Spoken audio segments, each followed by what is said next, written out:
warahmatullahi wabarakatuh. Alhamdulillahirabbil alamin. Wassalatu wassalamu ala asrafil anbiya wal mursalin wa ala alihi wa sahbihi ajma'in. Amma ba'd. Pertama-tama, marilah kita panjatkan rasa syukur atas limpah rahmat dan karunia-Nya sehingga kita dapat berkumpul di tempat ini dalam keadaan sehat dan walafiat. Sebelum kita masuk ke materi yang lebih dalam, izinkan saya memperkenalkan diri. Perkenalkan, nama saya Maimunah Wasiatuddin dengan NIM 2401411144 dari kelas 1D Fakultas Keguruan dan Ilmu Pendidikan, Prodi Pendidikan Guru Sekolah Dasar.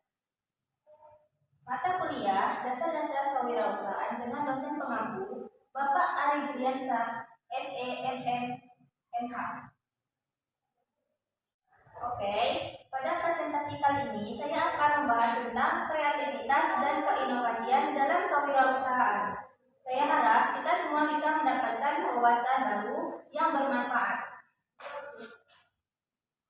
Tanpa berlama-lama, marilah kita mulai. Di sini saya akan menjelaskan tentang kreativitas dan keinovasian dalam kewirausahaan.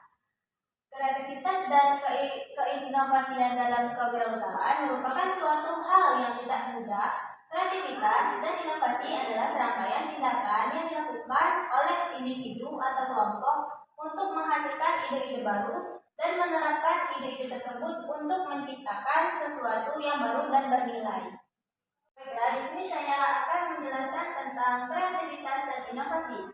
Dunia kewirausahaan tidak terlepas dari kreativitas dan inovasi, karena kedua istilah ini adalah dua konsep yang saling berkaitan erat dan penting untuk kesuksesan dalam berbagai bidang termasuk seni, sains, dan bisnis. Kreativitas merupakan kemampuan yang berguna untuk menghasilkan ide-ide baru atau disebut dengan ide orisinal. Sedangkan inovasi merupakan proses penerapan ide-ide kreatif untuk menciptakan sesuatu yang baru dan bernilai. Inovasi dapat berupa produk, barang atau jasa, layanan, proses, atau model bisnis baru. Jadi saya akan menjelaskan tentang ide berpikir dan inovatif. Berpikir kreatif dan inovatif tidaklah mudah. Ada beberapa cara yang dapat dilakukan menghadirkan ide kreatif dan inovatif, yaitu pertama, ada tantangan asumsi Anda atau ide-ide terbaik seringkali datang dan menantang asumsi yang kita pegang teguh. Yang kedua, ada gunakan teknik brainstorming. Brainstorming merupakan salah satu cara yang bagus untuk menghasilkan banyak ide dalam waktu singkat. Yang ketiga, ada berkolaborasi dengan orang lain, yaitu bertukar pikiran dengan orang lain dapat membantu kita melihat ide-ide dari sudut pandang yang berbeda sehingga dapat menghasilkan ide-ide baru. Yang ketiga itu ada perilaku inovatif. Perilaku inovatif merupakan serangkaian tindakan yang dilakukan oleh individu atau kelompok untuk menghasilkan ide-ide baru dan menerapkan ide-ide tersebut untuk menciptakan sesuatu yang baru dan bernilai. Seseorang individu dengan perilaku inovasi biasanya memiliki ciri-ciri kreatif, yaitu berani mengambil resiko, berorientasi pada solusi, terbuka terhadap perubahan, dan tekun yang tidak mudah menyerah, dan terus berusaha untuk mencapai suatu tujuan yang telah ditetapkan. Nah, di sini selanjutnya ada manfaat kreativitas dalam bisnis.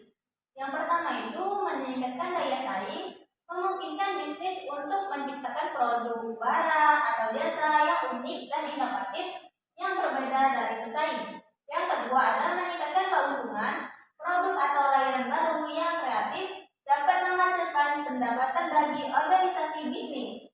Yang ketiga, yang terakhir, meningkatkan kepuasan pelanggan.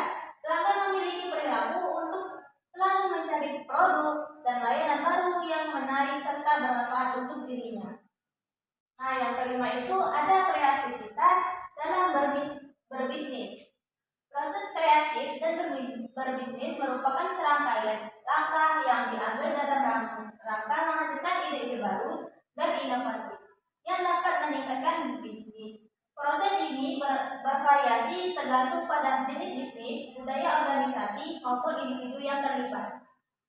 Nah, tadi menjelaskan tentang proses kreatif dan dalam berbisnis. Di sini ada beberapa langkah-langkah dalam proses kreatif dalam berbisnis, yaitu pertama untuk identifikasi masalah atau peluang, yang kedua lakukan riset, yang ketiga brainstorming, yang keempat evaluasi ide, yang kelima kembangkan prototipe, dan yang selanjutnya dapatkan umpan balik, yang selanjutnya tunjukkan bisnis Anda, yang terakhir ukur dan ulangi.